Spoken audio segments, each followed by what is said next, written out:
ایک مخلوق وہ ہے کہ جو خواہشات کے سائے میں جیتی ہے، پروان چڑھتی ہے، بڑھتی ہے، وہ بہائم ہیں۔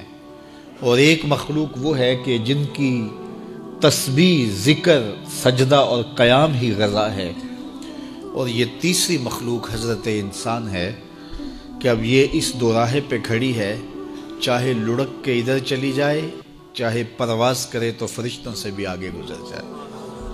اب یہ اس کا اختیار ہے۔ حضرت انسان اللہ کی تخلیق کا شاہکار ہے، تو وہ لڑک کے چوپایوں جیسے کام کرے تو پھر چوپایا تو وہ ہوا ہی ہوا، لیکن فرمایا بل ہم عدل، بلکہ چوپایوں سے بھی گزر گیا ہے، اس لیے کہ چوپائے کے پاس تو تھا ہی وہ جو اس نے کیا، اور اس کے پاس چراغ علم بھی تھا، جگمگاتی راہیں بھی تھی، جنت کے راستے بھی تھے۔ یہ آسمان کی طرف پرواز کرنے کی بجائے زمین کی طرف لڑک گیا تو یہ چوپایوں سے بھی بدتر ہے۔ اور اگر یہ دوسرا راستہ جو کہکشاؤں سے بھرا ہوا راستہ ہے، نور و نکھت سے سجا ہوا راستہ ہے، اس خیر کی راہ پہ گامزن ہوتا ہے تو پھر فرشتے بھی اس کی قسمت پہ رشک کرتے ہیں، پھر فرشتوں سے بھی آگے گزر جاتا ہے۔ یہ اللہ تعالیٰ نے ہر طرح سے راہیں اس کے لیے اجال دی ہیں، فطرتاً بھی اور انبیاء اور رسل کے ذریعے بھی، کتب کے ذریعے بھی، صحیفوں کے ذریعے بھی، مصلحین کے ذریعے سے، عقل و فہم جو دیا گیا اس کے ذریعے سے۔ یعنی انسان کے لیے کوئی شک والی بات نہیں کہ اسے پتہ نہ ہو کہ یہ راستہ خیر کا ہے اور یہ راستہ شر کا ہے۔ یہ اس کو اچھی طرح آگہی دی گئی۔ جب کوئی چوری کرنے لگتا ہے، دیوار پھلانگتا ہے، اس کا دل دھڑکتا ہے، یہ اللہ تعالیٰ کی طرف سے وارننگ ہوتی ہے کہ تو غلط کام کرنے جا رہا ہے۔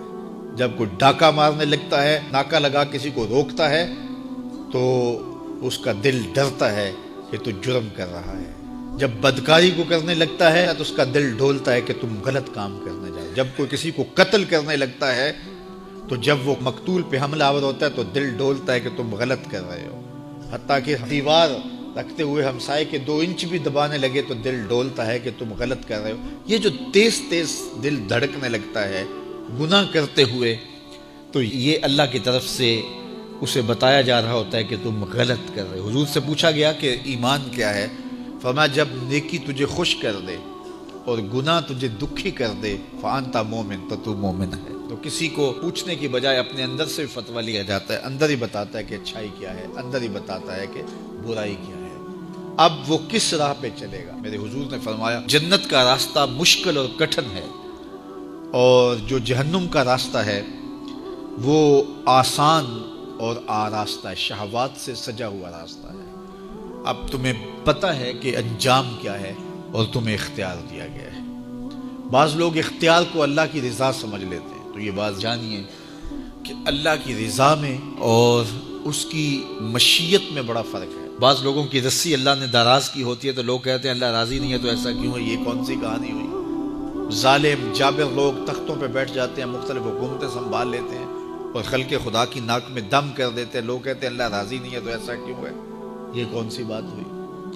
تو یہ ہمارا ایک خود ساختہ کہا ہوا جملہ ہے۔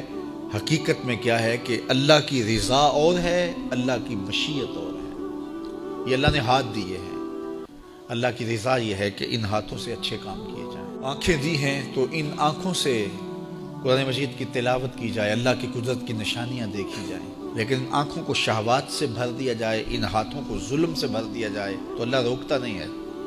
ایسا نہیں ہے کہ بندہ گالی دینے لگے تو زبان ٹیڑھی ہو جائے، ایسا نہیں ہے کہ بری نظر سے آنکھوں کی بینائی کمزور ہو جائے، ایسا نہیں ہے تھپڑ مارنے لگے تو ہاتھ رک جائے، ایسا نہیں ہے کہ وہ مے خانے کی جانب چلنے لگے تو پاؤں کی انگلیاں ٹیڑھی ہو جائیں، چلا نہ جائے، ایسا نہیں ہے۔ یہ اللہ کی مشیت ہے۔ اس نے قدموں میں طاقت رکھ دی، جدھر جانا چاہیں جائے، اس نے اختیار بھی دیا ہے، لیکن یہ اس کا دیا گیا اختیار ہے، یہ اس کی مشیت ہے، لیکن اس کی رضا یہ ہے کہ یہ قدم اٹھے تو مسجد کی جانب جائیں، یہ قدم اٹھے تو دکھیے کی مدد کے لیے جائیں، رزق حلال کمانے نکلیں، یہ زبان بولے تو قرآن کی تلاوت کرے، یہ لب کھلیں تو احادیث رسول کے نغمے ہوں، خیر خواہی کے کلمات ہوں، مخلوق خدا کی بہتری کی بات ہو۔ لیکن اگر کوئی گالی گلوچ دینے لگ جائے تو اس سے اللہ کی رضا نہیں۔ اللہ نے اعضاء بنا دیے اور اللہ نے انسان کو خیر و شر کی تمیز دے دی، اچھائی اور برائی کا پتہ دے دیا، اب اس کی مرضی ہے کہ وہ کدھر نکلتا ہے۔